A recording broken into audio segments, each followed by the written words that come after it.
Oh, hey, it's me, Paul from Paul's Fresh Roasted Coffee. Today I am drinking an iced coffee. See? Basically, iced coffee is hot coffee poured over ice or hot coffee with ice added to it.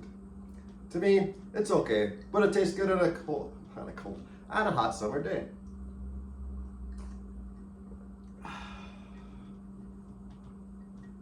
Gotta try that again.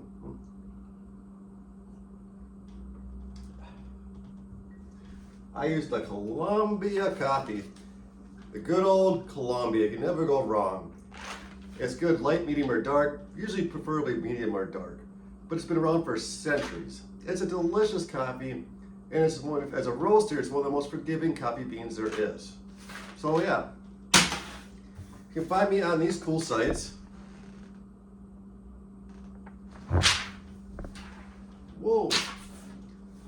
Today, or tomorrow, or the next day, I would really like you to share some of your favorite coffee mugs onto my Facebook page or YouTube. One of my favorites is this bad boy right here. It's got a turtle on it, and it's from Hawaii. Yeah, pretty sweet. And in here, I have hot coffee, my favorite.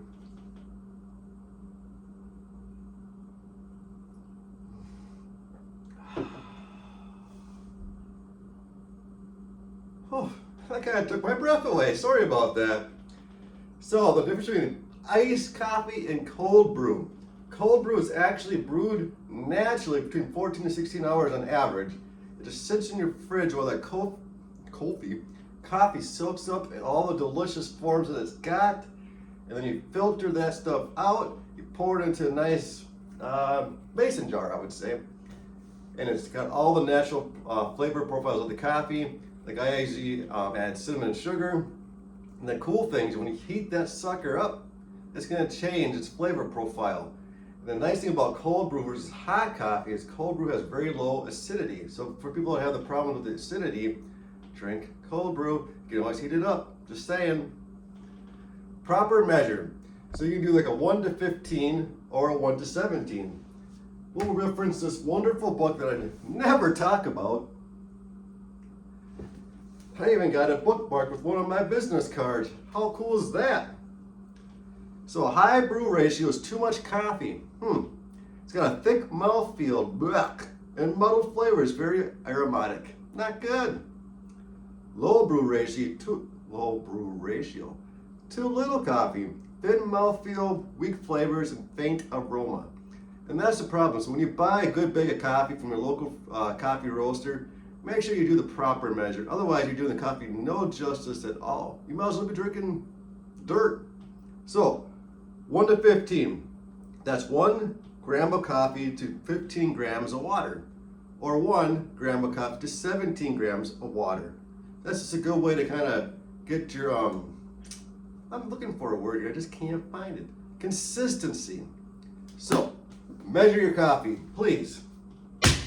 Whoa, that was kind of loud. Coffee talk. What's in this what's in this book today?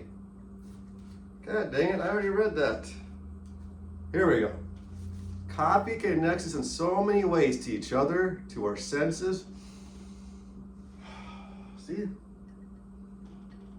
And it tastes good. Gosh, darn it.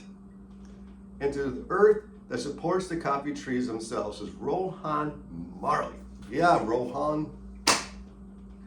What else have we got on the docket today?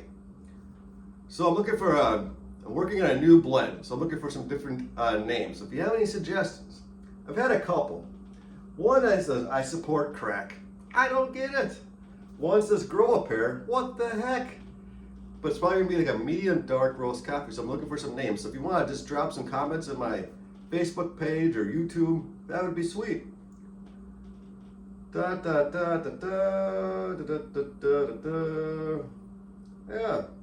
The other really important thing about when you're making your coffee is the quality of the water that you're using. Because if you're using low quality water, you might as well not even drink it at all. It's probably gonna taste like, so don't do that. Good water. But thanks again for watching Paul's Fresh Roasted Coffee.